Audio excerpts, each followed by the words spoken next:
Senate President Alan Peter Cayetano. Nako, Senate President Alan Peter Cayetano, kaysa yung pagtuunan mo ng pansin, yung pagbatikos kay Idol Rapi Tulfo, tignan mo na lang yung mga ginagawa mo.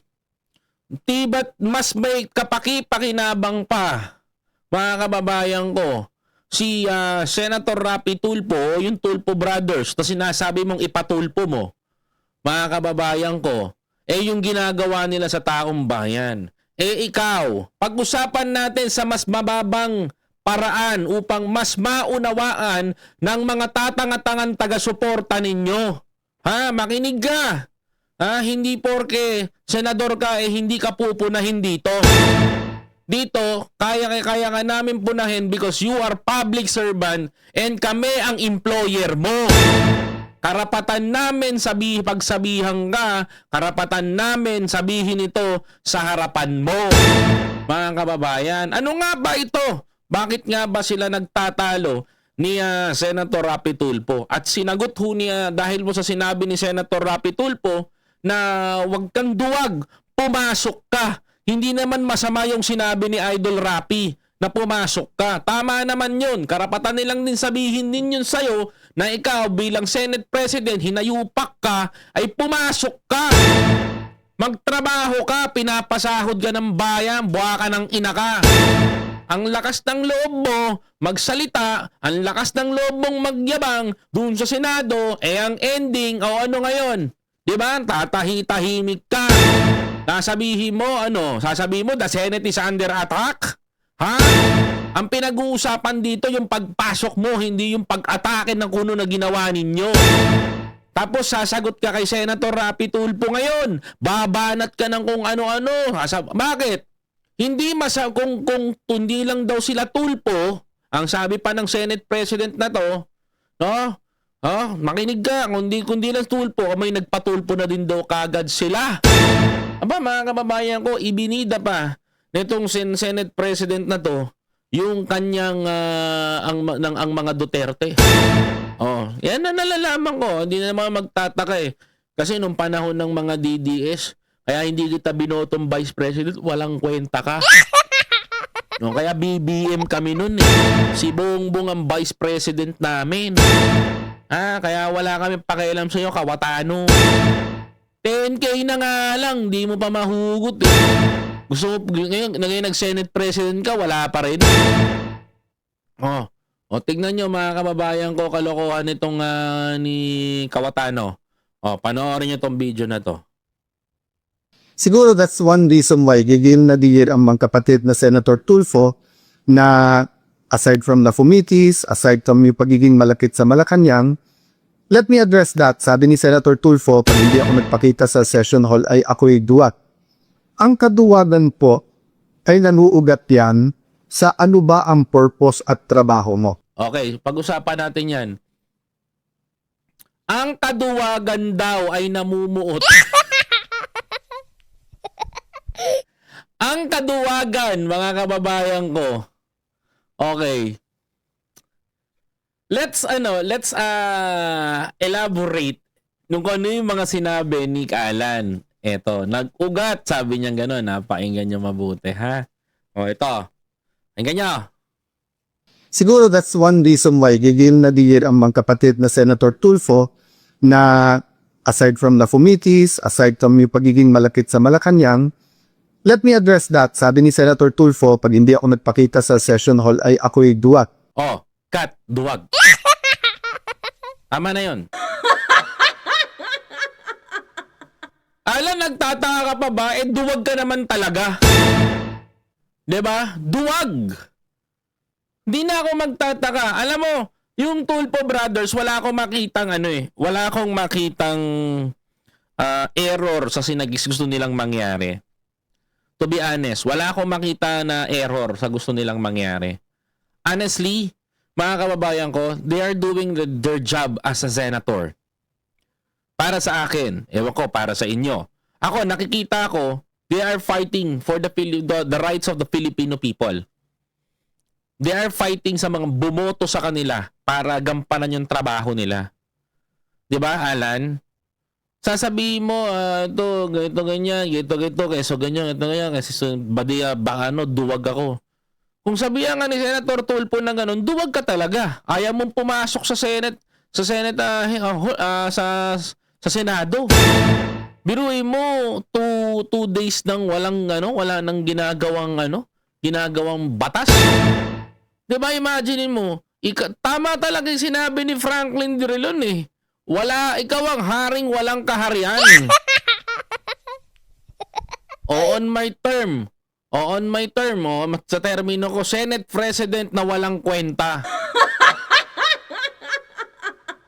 Biruin mo, Pepe, mas nauna ka mo pang ilabas yung sentimento mo sa social media kaysa magtrabaho ka sa Senado. Mas nauna mo pang ilabas yung sentimento mo sa pampubliko sa social media kaysa sa Senado. Dapat doon ka magpuputak ng ganyan. Doon mo ilabas yung galing mo, hindi sa social media. Wala naman magagawa yan kung sagutin mo yung sinabi ni Senator Tulfo na duwag ka. Meron bang batas na magagawa dyan? Meron bang maaamyendahang batas dyan? Meron bang malaking maitutulong sa bansa yan? Ang sabihin ninyo, dinedelay nyo talaga yung Senado, mga kababayan. Diba? Tuloy. Ang kaduwagan po ay nanuugat yan sa ano ba ang purpose at trabaho mo. Diba? So for example, kung ang trabaho mo ay magtanim, pero bumabagyo. Di ko alam ano yung pasa sa nakuha nito yung parable niya. Sa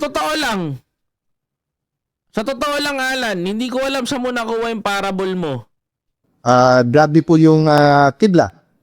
Di tayo mo mawala kidlat. Tanga ka ba? Bakit ka magtatanim na may kidlat? Tama naman yun. Wala naman tao magtatanim na may kidlat eh. 'Di ba? Pero para sa akin, mali na ihalin tulad mo na palayan ng Senado. 'Di ba? Tama ba, mga kapatid? Ma'am Mary Ann. 'Di ba? Ma'am Emilia, tama ba? Kasi ang sabi niya eh, bakit parang ang dating nito, ay nanuugat yan sa ano ba ang purpose at trabaho mo. Ano ba ang trabaho ni Senator Alan Peter Cayetano? Senate President. Diba? So for example, kung ang trabaho mo ay magtanim, pero bumabagyo. Pero bumabagyo. Grabe po yung kidlat. Grabe yung kidlat. Di tayo mo mawala kidlat. Antayin mo daw mawala yung kidlat. So sa makatuwid, di siya papasok sa Senado hanggat magkakagulo.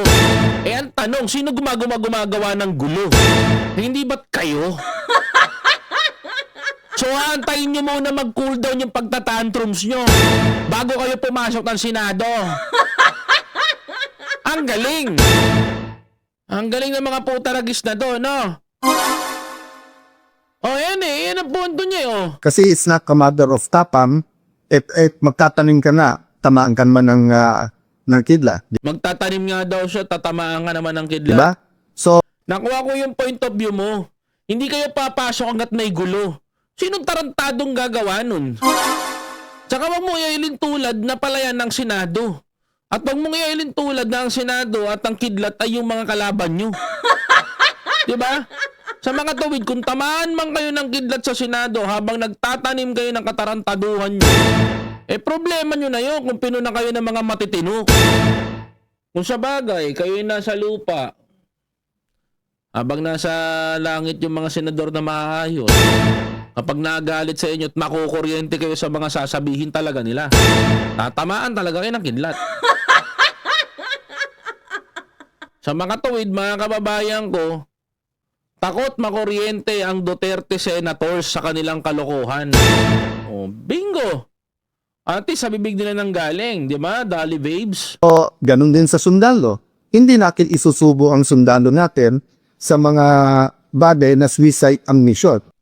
Nako, tama naman yon. Hindi mo talaga susuong yung if you are a chief commander-in-chief. Mga kababayan ko, hindi mo isusuko yung iyong mga sundalo. Tama naman yun, wala naman tayong doubt doon. Alan. Pero ipangtanggol ang bansa at mamatay para sa bansa. Oo.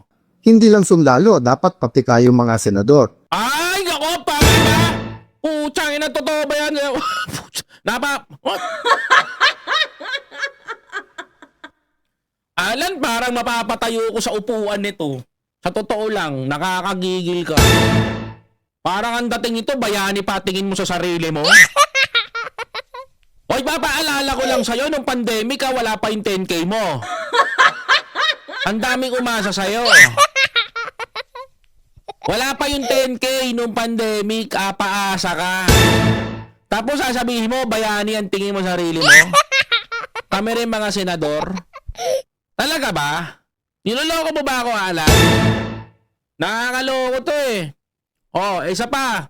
Mga kababayan ko, nakinag-aasa pa. Sabi niya pa, parang ang dating is ano. Hindi mo isusubo yung mga sundalo mo kung mamamatay lang, ganyan. Alam mo, hindi ako maniniwala makabayan ka eh. Kasi kung sa totoo lang, kung makabayan to si Alan, mga kababayan ko, totoo lang ha. Kung itong si Alan Peter Cayetano, kung talagang makabayan to si Senator Alan, hindi mo patatakasin si Bato. Diba? Hindi mo patatakasin si Bato. Yes! Hindi mo patatakasin tong si Senator Bato. Bakit? Kasi sumusunod ka sa bayan. Ang tingin mo sa sarili mo, bayani ng bayan. Ang kaso ni Senator Bato de la Rosa, crimes against humanity. Sino ba yung mga pinaslang? Taong bayan. Kaya hindi ako maniniwala para ka sa bayan. Niloloko mo kami. Buha ka ng naka ng teteng, oh. Mo ako pinaglololo ko, ha. Tatamaan ka sa akin dito. Para sa bayan, ang dating niya sarili niya, bayani siya. Kalokohan. Pinatakas mo nga yung taong nag-utos na pumatay ng maraming Pilipino. May kaso na sa International Criminal Court. Para pa sa bayan na sinasabi mo. Ayop. Diba, mga kababayan, ang tapang mo. Makabayan nga ni. Diba? Lokoy mo lelang mo. Makabayan nga ni. Ang lakas mag-trip nito ni Alan, sa totoo lang eh. And now you're saying na you are for the Filipino people, you're care for the mga Filipino people. Asan banda? Di namin ramdam. Di namin alam. Yun lang yun. Diba? Ewan mo niloloko Pilipino, Alan. Sko, nakakatawa ka. So, yung hamon mo, magpakita ako kung hindi tiduwa. Para po rin sinabi ang bawat senator, ikaw, maging independent ka o hindi, duwag ka. Hindi usapan si Tulfo dito.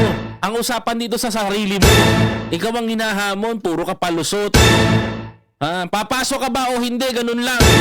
Huwag mo na ituring sarili mong bayani.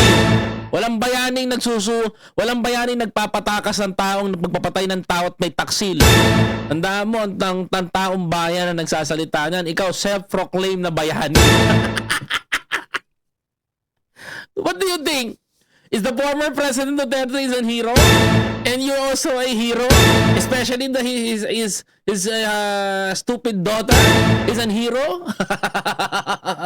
Damn! Shame on you, Alan. Shame on you. Diba? Grabe na. Turing mo sarili mong bayani. Ano ba napatunayan mo? Kagaya ka ba ni Sunny Trillanes na nagsagip ng buhay ng libu-libong Pilipino? Kagaya ka ba niya na sundalo? Malayo ka doon, Alan. Hindi ka sundalo. Isa ka lang tayo na tumubo sa tagig. Diba? Oh, yun.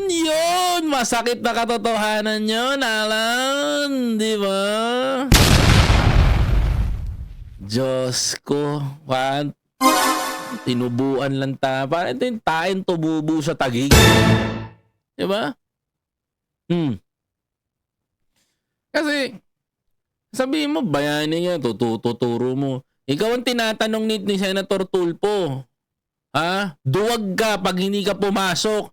Sa sinabing duwag ka, ang dami mong sinabi. Di ba? You know, this is not a radio or TV program. This is not entertainment. This is the Senate of the Philippines. Oh, supposed to be, alam mo dapat ang Senate of the Philippines. Alam mo, unang-unang mali mo, Senator Alan, ganito eh. Diba? Sa bibig mo na nanggagaling, you always say, this is Senate of the Philippines. We are the first layer of defense kung pabaguhin yung ganito.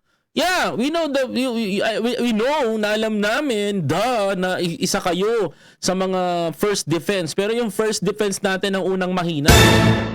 Diba? And you're saying right now in public na this is Senate of the Philippines. This is Senate of the Philippines. Fuck them. You are saying Senate of the Philippines? Sa pamumuno ni Alan Peter Cayetano, nagkabarilan. Diba? And you're saying right now, Senate of the Philippines. Sa pamumuno ni Alan Peter Cayetano, may Senate President hindi pumapasok ng 2 days. Senate of the Philippines. Sa pamumuno ni Alan. Diba?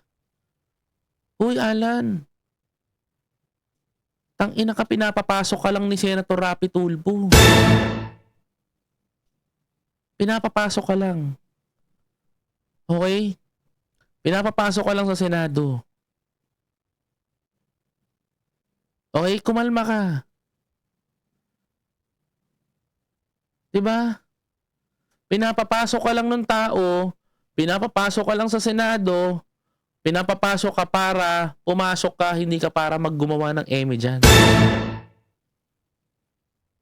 Diba?